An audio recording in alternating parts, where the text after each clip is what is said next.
தஞ்சை மாவட்டம் கும்பகோணம் அருகே 30 லட்சம் ரூபாய் மதிப்புள்ள குட்கா உள்ளிட்ட போதைப் பொருட்கள் தீயிட்டு அளிக்கப்பட்டன. திருவிடைமருதூர் காவல் நிலைய கோட்டத்திற்குட்பட்ட இடங்களில் 2 ஆண்டுகளாக பறிமுதல் செய்யப்பட்ட 3000 கிலோ குட்கா பொருட்களை அளிக்க நீதிமன்றம் உத்தரவிட்டது. அதன் பேரில் காவல் நிலையம் அருகே உள்ள மயானத்தில் தீ வைத்து எரிக்கப்பட்டது.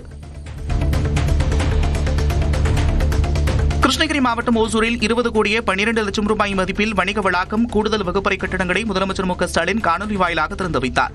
ஓசூரில் நடந்த நிகழ்ச்சியில் கிருஷ்ணகிரி நாடாளுமன்ற உறுப்பினர் கே கோபிநாத், சட்டமன்ற உறுப்பினர் Y Prakash, mayor S A Sathya ஆகியோர் குத்துவிளக்கேற்றி விழாவை தொடங்கி வைத்தனர்.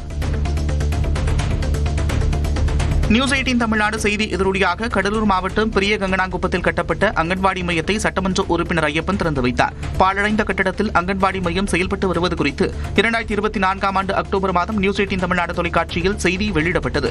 இதனையடுத்து புதிய கட்டடம் கட்ட உடனடியாக நடவடிக்கை எடுக்கப்பட்ட நிலையில் அந்த பணி முடிந்து தற்போது திறந்து வைக்கப்பட்டுள்ளது. அண்மையில் புரட்சி அண்ணா திராவிட முன்னேற்றக் கழகம் என்ற கட்சியை ஆரம்பித்த புகழேந்தி முதலமைச்சர் மு க ஸ்டாலினை சந்தித்து திமுகவுக்கு ஆதரவு தெரிவித்தார். சென்னை அண்ணா அறிவாலயத்தில் முதலமைச்சர் மு க ஸ்டாலினை சந்தித்த புகழேந்தி 2026 சட்டமன்ற தேர்தலில் திமுகவுக்கு ஆதரவளிப்பதாக கூறினார். எடப்பாடி பழனிசாமி தலைமை தொடர்வதால் நீங்க ஒரு இடத்தில் கூட நான் ஏதோ விளையாட்டுத்தனமா உங்களுக்கு சொல்லல, அதிமுக வெற்றி பெறாது. இதே நிலை எடப்பாடியிலும் இருக்கும், அதில் மாற்று கருத்து எனக்கு கிடையாது. தாம் விரும்பிய ஒருவர் தனது மனதை உடைத்து விட்டதாக நடிகர் அர்ஜுன் தாஸ் பதிவிட்டுள்ள கருத்து கவனத்தை பெற்றுள்ளது. தனது இன்ஸ்டாகிராம் பக்கத்தில் ஸ்டோரி வைத்துள்ள அர்ஜுன் தாஸ், அதிகம் காதலித்த ஒருவர் நமது இதயத்தை உடைத்தால் அதிலிருந்து எப்படி நகர்ந்து செல்ல முடியும் என்று பதிவிட்டுள்ளார். இது திரைப்படத்திற்கான விளம்பரமா அல்லது உண்மையிலேயே அவருக்கு காதல் தோல்வியா என்று ரசிகர்கள் பதிவிட்டு வருகின்றனர். வடக்கு இஸ்ரேல் மீது ஈரானிலிருந்து ஏவப்பட்ட ஏவுகணைகள் தாக்கி 50க்கும் மேற்பட்ட மக்கள் காயமடைந்தனர். ஏவுகணை தாக்குதலில் வீடுகள், கார்கள் சேதமடைந்தன. ஈரான் மீது அமெரிக்க, இஸ்ரேல் படைகள் தாக்குதல் நடத்தி வரும் நிலையில் ஈரான் அதற்கு பதிலடி கொடுக்கும் வகையில் இந்த தாக்குதலை நிகழ்த்தியுள்ளது. தலைமை தேர்தல் ஆணையர் ஞானேஷ்குமார் ஒருதலைபட்சமாக செயல்படுவதாக கூறி அவரை பதவி நீக்கம் செய்ய எதிர்க்கட்சி எம்பிக்கள் நாடாளுமன்றத்தின் 2 அவைகளிலும் நோட்டீஸ் சமர்ப்பித்துள்ளனர். இதில் 130 மக்களவை எம்பிக்களும் 63 மாநிலங்களவை எம்பிக்களும் நோட்டீஸில் கையெழுத்திட்டுள்ளனர். தலைமை தேர்தல் ஆணையரை பதவி நீக்கம் செய்யக்கோரி நோட்டீஸ் தாக்கல் செய்வது இதுவே முதல் முறையாகும்.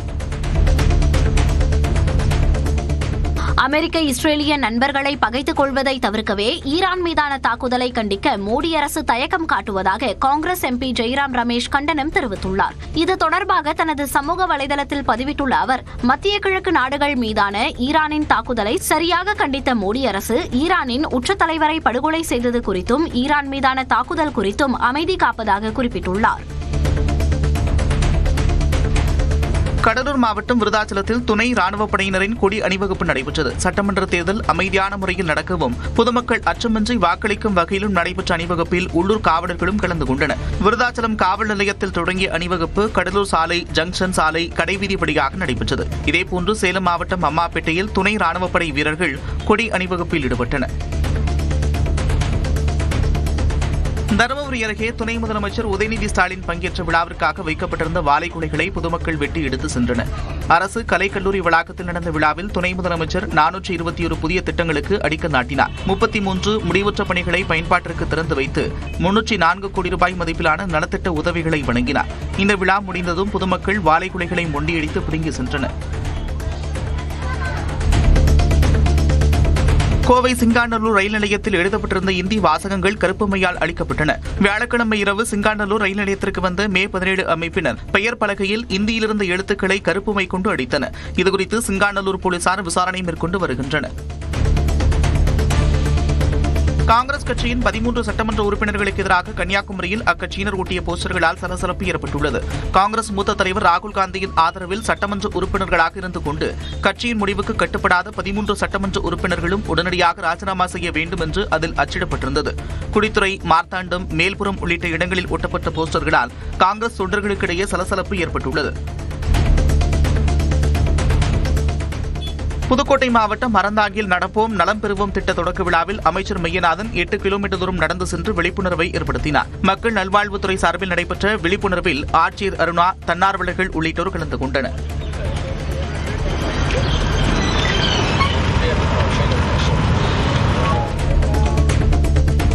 தமிழகத்தில் முதன்முறையாக முதுமலை யானைகள் முகாமில் கும்கி யானையை கொண்டு ஸ்பிரிங் இரும்பு குழாய் மூலம் காட்டு யானைகள் ஊருக்குள் நுழைவதை தடுக்கும் முயற்சி மேற்கொள்ளப்படுகிறது.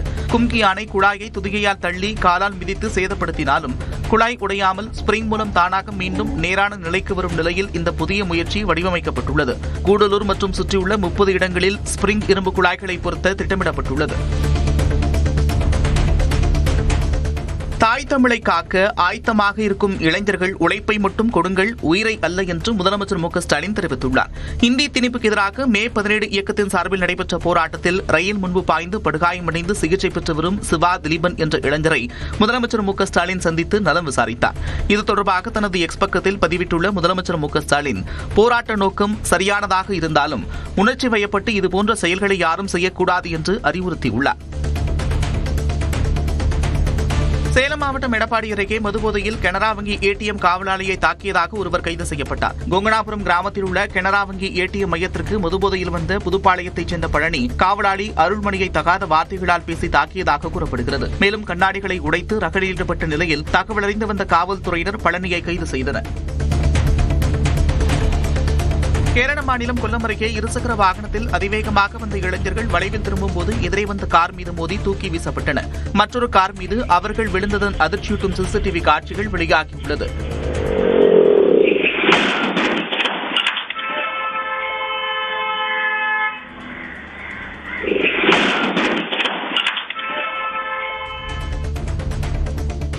திருவண்ணாமலை புறவழிச்சாலையில் இருசக்கர வாகனத்தில் சென்ற ஆசிரியரின் கழுத்தில் இருந்த செயினை பறித்த 2 இளைஞர்கள் கைது செய்யப்பட்டனர். பணி முடிந்து இருசக்கர வாகனத்தில் வீடு திரும்பிக் கொண்டிருந்த ஆசிரியர் ராஜாராணியிடம் திருமண மண்டபம் அருகே 2 பேர் நகையை பறித்துக் கொண்டு தப்பி ஓடினர். இது தொடர்பாக விசாரணை நடத்திய காவல்துறையினர் கமலக்கண்ணன், கிஷோர் மரியான் ஆகியோரை கைது செய்து நகையை மீட்டனர்.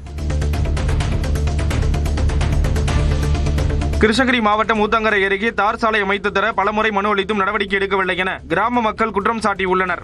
ஆனந்தூர் ஊராட்சிக்குட்பட்ட தோலம்பதி கிராமத்தில் 60க்கும் மேற்பட்ட வீடுகள் உள்ளன. கடந்த 3 மாதத்திற்கு முன்பு புதிய தார் சாலை அமைக்கும் பணிகள் தொடங்கிய நிலையில் அதே பகுதியைச் சேர்ந்த சிலர் தங்களது நிலத்தில் சாலை அமைக்கப்படுவதாக கூறி தடுத்து நிறுத்தினர். இது தொடர்பாக அதிகாரிகள் நேரில் பார்வையிட்டு விரைவில் புதிய தார் சாலை அமைக்க நடவடிக்கை மேற்கொள்ள வேண்டும் என கிராம மக்கள் கோரிக்கை விடுத்துள்ளனர்.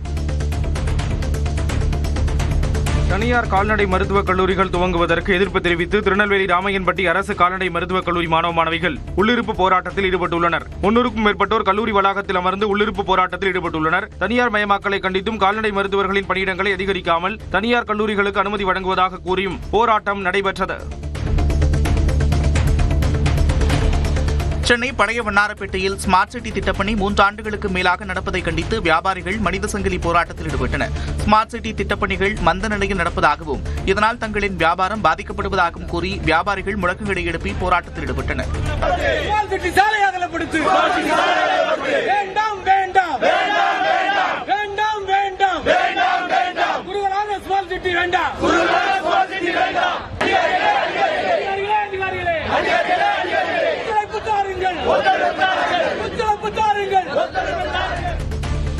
தூத்துக்குடி மாவட்டம் விளாத்திக்குளம் அருகே கொலை செய்யப்பட்ட 12ஆம் வகுப்பு பள்ளி மாணவியின் குடும்பத்தினரை சந்திக்க சென்ற எம்பி கனிமொழியை கிராம மக்கள் முற்றுகையிட்டனர்.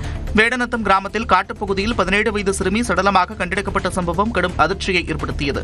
இது தொடர்பாக காவல்துறையினர் தனிப்படை அமைத்து குற்றவாளிகளை தேடி வருகின்றனர். இந்நிலையில் மாணவியின் குடும்பத்தினரை சந்திக்க சென்ற தூத்துக்குடி எம்பி கனிமொழியை கிராம மக்கள் முற்றுகையிட்டனர். இதனையடுத்து காவலர்கள் அவரை பாதுகாப்பாக அழைத்து சென்றனர். தஞ்சாவூர் மாவட்டம் கும்பகோணம் சாரங்கபாணி சுவாமி கோயிலில் புதுப்பிக்கப்பட்ட திருத்தேர் வெள்ளோட்டம் விமர்சையாக நடைபெற்றது. 2 ஆண்டுகளுக்கு முன்பு சித்திரை தேரோட்டத்தின் போது பள்ளத்தில் இறங்கியதால் தேரின் 3 அடுக்குகளில் பழுது ஏற்பட்டது. இதையடுத்து 77 லட்சம் ரூபாய் மதிப்பில் தேர் புதுப்பிக்கப்பட்டது. இதைத் தொடர்ந்து நடந்த தேர் வெள்ளோட்டத்தில் எம்எல்ஏ அன்பழகன் உட்பட ஏராளமானோர் பங்கேற்று தேரை வடம்பிடித்து இழுத்தனர். நாமக்கல் மாவட்டம் அக்கலாம்பட்டி கிராமத்தில் புதிய கல்குவாரி அனுமதி வழங்கப்பட்டதை எதிர்த்து 200க்கும் மேற்பட்ட விவசாயிகள் மற்றும் பொதுமக்கள் காத்திருப்பு போராட்டத்தில் ஈடுபட்டனர். மகாராஜா ப்ளூ மெட்டல் என்ற பெயரில் PSK அருண் என்பவருக்கு கல்குவாரி அமைக்க அரசு கடந்த 5ஆம் தேதி அனுமதி வழங்கியதாக தெரிவிக்கப்படுகிறது. கல்குவாரி அமைக்கப்படும் இடத்திலிருந்து 300 மீட்டர் சுற்றளவில் வீடுகள், குடிநீர் போர்வெல், மேல்நிலை தொட்டி, ஆழ்துளாய் கிணறுகள் உள்ளதால் குவாரி அமைக்க கூடாது என்று கூறி மக்கள் காத்திருப்பு போராட்டத்தில் ஈடுபட்டனர்.